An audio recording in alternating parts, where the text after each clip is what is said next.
Good morning, everybody. This is Zeke, the owner and head trainer at A2K Training and Fitness, bringing you the first installment of our A2K Fitness Mindset Training Series.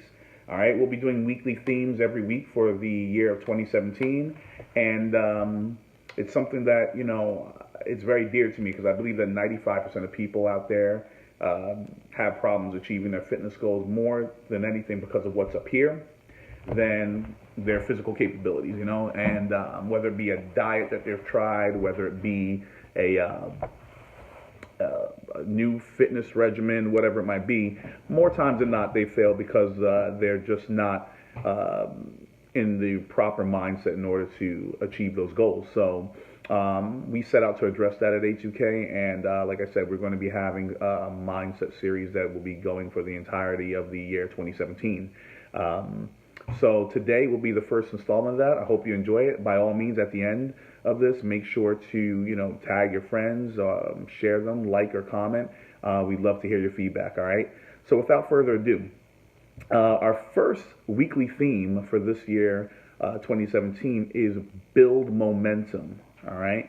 So I'm going to go over some things with you. At the end of this video, you'll have a 3 steps in order to build momentum and be able to start to make some headway in your fitness journey. All right.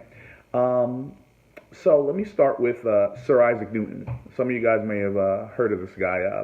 Back in 1687, he published some findings that ended up being the basics that scientists would the basis of their study and all the progress that we would make in science for hundreds and hundreds of years to come. All right, and those things were scientific laws of nature and laws of motion. And little did he know that eventually those things would become complete laws of nature. They would be things that can exist even outside of a scientific equation. All right. One of those things was that a body in motion tends to stay in motion. All right. So, everybody I think has heard of this. And if you've been in science class or studied it all, if you take a ball and you roll it, generally the ball will continue to roll. All right, unless some other force is acting upon it.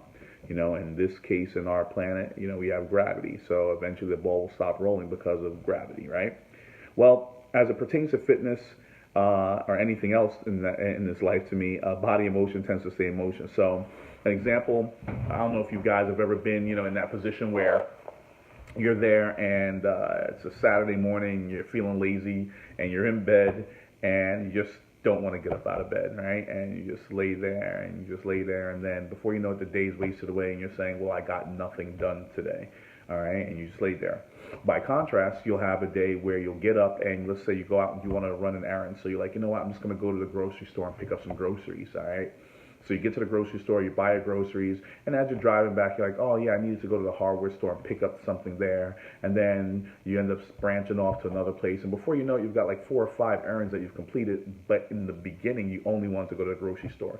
So that's like a perfect example of a body in motion tending to stay in motion. Because you got up and you did something, you ended up doing everything, right? Or you ended up doing a lot of things. So the idea behind our first theme in terms of building momentum is that a body in motion tends to stay in motion. All right. So as it pertains to your fitness, you want to be in motion. You want to make sure that you're doing something. All right. And by doing something, it's likely that you'll end up doing a lot of things, or you'll end up doing everything. Right. So what I did was that I came up with 3 keys. All right. That I think are very, very important. And for anybody who's a beginner, if you haven't worked out in 10 years and you're trying to get started, well, these are the keys that you would implement in order for you to build momentum towards achieving your fitness goals. All right. So without further ado, number 1 is know your goal. All right. This is crucial to me because at the end of the day, if you have a rocket ship and you're trying to go to the moon, all right, then you can take all of your energy, all the energy of that ship, and you can thrust it towards the moon, all right? And you'll be very efficient in the energy usage that you're using to get to the moon, right? If you have no goal, then you end up being like just a ball bouncing off the walls everywhere, right? So you've got all this energy, you're excited, you want to achieve your fitness goal, you're, ready to take off, right?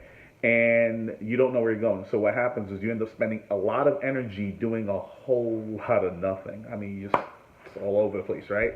So on your fitness goal, the first thing is know your goal. All right. If you know your goal, then you can go full force towards it. You can take all that energy and you can use it efficiently and streamline it towards that very goal. All right. Otherwise, you're going to end up misusing energy. That's the key. All right. So your first step is to know your goal. Number two, break that goal into either smaller steps or smaller goals. All right. So an example of that would be saying, all right, I want to lose 50 pounds. All right. If you want to lose 50 pounds, then what you want to do in this case is take that 50 and break it down maybe into 5 increments of 10. All right. You give yourself a target date. All right, I'm going to lose this first 10 by so-and-so day. I'm going to lose the next 20 by so-and-so date, and so on and so forth. And by doing this, you bring your goal into focus. All right. So let me give an example. I'm very known for telling my clients in my fitness bootcamp programs that you can drive from New York to California and have it be nighttime the entire way, only ever seeing the next 100 to 200 feet in front of you from your headlights, all right? So the idea behind that is that you do not have to see the entire goal in order for you to achieve the entire goal. In fact, most times you never see the entire goal when you achieve big things, all right? So another example that I give would be, picture yourself in a tunnel, right? And you want to lose 50 pounds, like I said. You're in a tunnel. The end of the tunnel represents you losing 50 pounds, all right?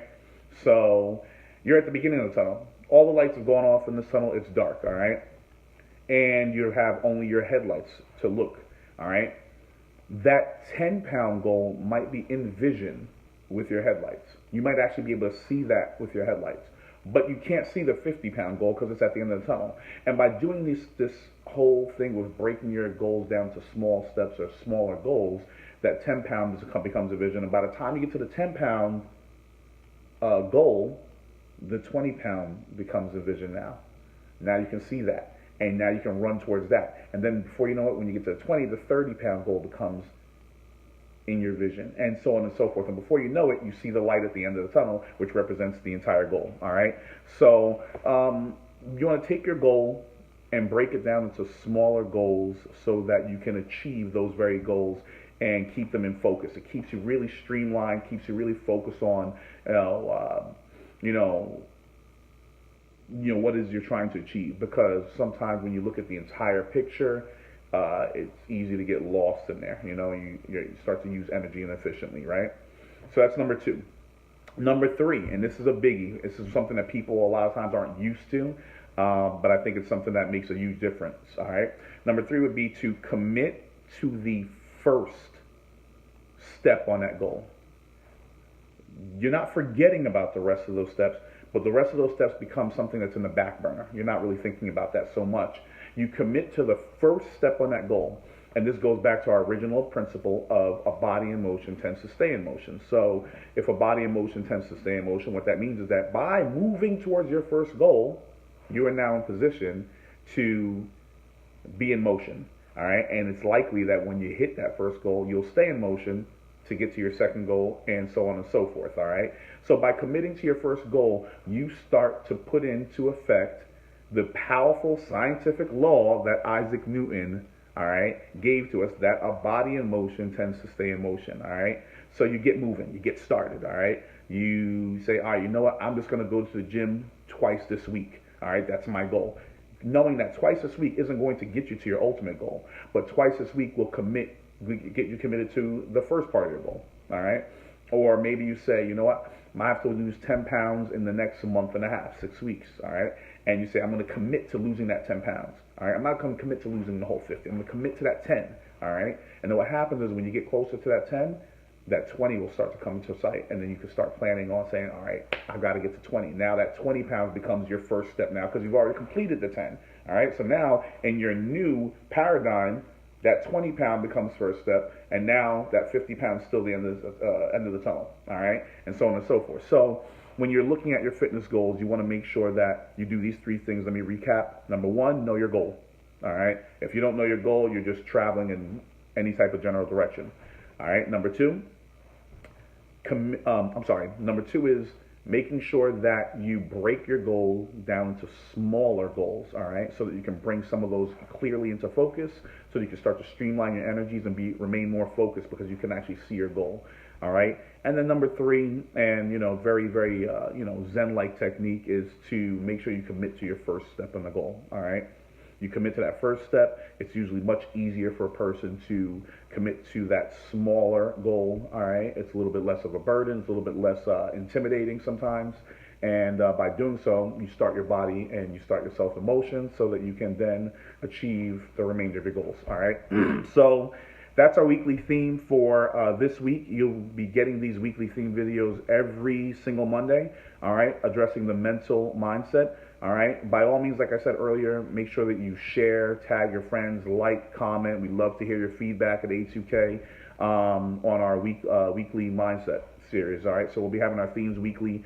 And like I said, this A2K fitness mindset training will be going on for the entire year. So like I said, I'm excited about it. I love being in a position to kind of help people. I know that when I train people in our boot camps that they've gained a lot from the idea of being able to understand how the mind plays the biggest part to me in terms of achieving your fitness goals. So without further ado, I'll let you guys go. You guys have a blessed day, all right? And by all means, let's get it.